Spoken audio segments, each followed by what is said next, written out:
નમસ્કાર. આજે આપણે એક એવી કથાની વાત કરીશું જે હિન્દુ ધર્મના એક સૌથી પવિત્ર તીર્થસ્થાનના મૂળ સુધી લઈ જાય છે. એક એવી ગાથા જે રહસ્ય અને શ્રદ્ધાથી ભરેલી છે. તો ચલો આ અદ્ભુત સફર પર નીકળીએ. આપણે સૌ જાણીએ છીએ કે ગયાજીમાં પિંડદાન કરવાથી પિતૃઓને મોક્ષ મળે છે. પણ સવાલ એ છે કે આ જમીનમાં એવું તો શું છે? આ ભૂમિ આટલી બધી પવિત્ર અને શક્તિશાળી કેમ છે? ચાલો આજે આ જ રહસ્યને ઉકેલીએ. અને આ સવાલનો જવાબ ખબર છે કોઈ પથ્થર કે નદીમાં નથી, પણ એ છુપાયેલો છે એક અનોખા જીવની વાર્તામાં, એક અસુરની વાર્તામાં, જેનું નામ હતું ગયાસુર. હવે જુઓ, જેવો અસુર શબ્દ સંભળાય એટલે તરત જ મનમાં એક જ ચિત્ર આવે, ખરું ને? શક્તિશાળી પણ ખોટા કામ કરનારા, દેવતાઓના દુશ્મન. પણ ગયાસુરની વાર્તા આખી વાતને જ પલટી નાખે છે. કારણ કે ગયાસુર હતો તો અસુર, પણ એ બધાથી સાવ અલગ હતો. એની ભક્તિ એવી હતી કે એણે એને બધાથી જુદો પાડી દીધો. અને સાચું કહું તો આખી વાર્તાનો પાયો જ એની આ અનોખી ભક્તિ છે. તો આ ગયાસુર હતો ભગવાન વિષ્ણુનો પરમ ભક્ત. અને એણે એવી કઠોર, એવી ભયંકર તપસ્યા શરૂ કરી કે એની ગરમી છેક સ્વર્ગ સુધી પહોંચી. દેવતાઓ પણ ચિંતામાં પડી ગયા કે આ કોણ છે? અને કહેવાય છે ને કે તપસ્યા ક્યારેય ખાલી નથી જતી. ગયાસુરની આવી અડગ ભક્તિ જોઈને ખુદ સૃષ્ટિના સર્જનહાર બ્રહ્માજીને એની સામે આવવું પડ્યું. અને બસ અહીંથી જ વાર્તામાં એક જોરદાર ટ્વિસ્ટ આવે છે. કારણ કે ભક્તિનું જે ફળ મળ્યું, જે વરદાન મળ્યું, એ જ આખા બ્રહ્માંડ માટે એક બહુ મોટી સમસ્યા બની ગયું. બ્રહ્માજીએ ગયાસુરને વરદાન આપ્યું કે જે કોઈ પણ એને સ્પર્શ કરશે એ તરત જ એના બધા પાપોમાંથી મુક્ત થઈ જશે. વિચારો, ફક્ત એક સ્પર્શથી મોક્ષ! આ તો એવી શક્તિ હતી જેની કોઈએ કલ્પના પણ નહોતી કરી. હવે જરા આખી વાતને સમજીએ. ગયાસુરે તપસ્યા કરી, એને વરદાન મળ્યું.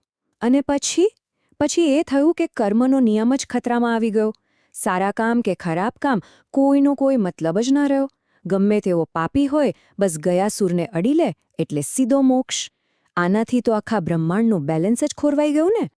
દેવતાઓ તો ટેન્શનમાં આવી ગયા. અને સ્વાભાવિક પણ હતું.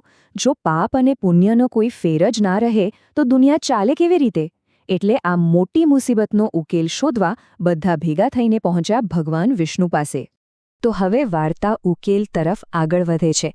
અને ભગવાન વિષ્ણુએ એક એવો રસ્તો કાઢ્યો, એવો ઉપાય વિચાર્યો, જેમાં ગયાસુરની ભક્તિનું અપમાન પણ ન થાય અને બ્રહ્માંડનું સંતુલન પણ પાછું આવી જાય.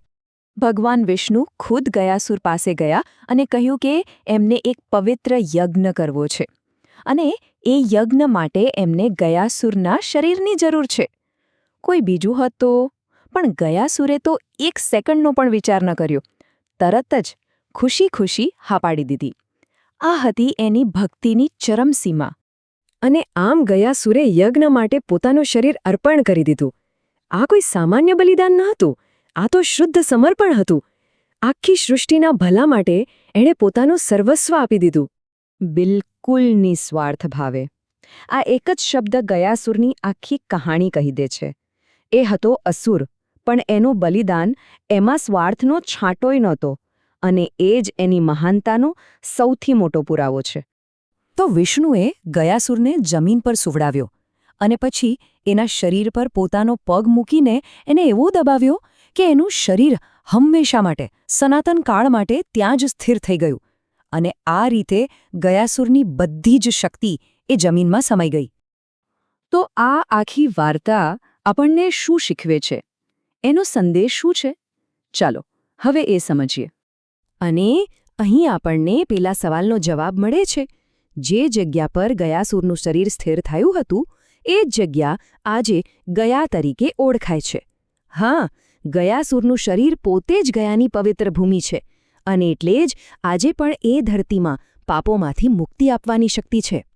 જો આખી વાર્તાનો સાર કાઢીએ તો કેટલીક મહત્વની વાતો સામે આવે છે. પહેલું, કે સાચી ભક્તિ કોઈના જન્મ કે કુળને નથી જોતી, પછી ભલેને અસુર કેમ ન હોય. બીજું, કે ક્યારેક બ્રહ્માંડનું બેલેન્સ જાળવવા માટે દૈવી શક્તિને આવવું જ પડે છે. ત્રીજું, આ વાર્તા ગયામાં થતા પિંડદાનનું મહત્વ સમજાવે છે, જે ગયાસુરના બલિદાન સાથે જોડાયેલું છે. અને છેલ્લે કે જે બલિદાન મોટા હિત માટે નિસ્વાર્થપણે કરાયું હોય એ હંમેશા માટે અમર થઈ જાય છે. અને અંતે આ વાર્તા એક સવાલ છોડી જાય છે કે શું ક્યારે કોઈ એક વ્યક્તિની ભક્તિ એટલી શક્તિશાળી હોઈ શકે છે કે આખી સિસ્ટમને, આખી વ્યવસ્થાને પડકાર ફેંકી શકે? આ વિચાર સાથે જ આજની આ ચર્ચા આપણે અહીં પૂરી કરીએ છીએ.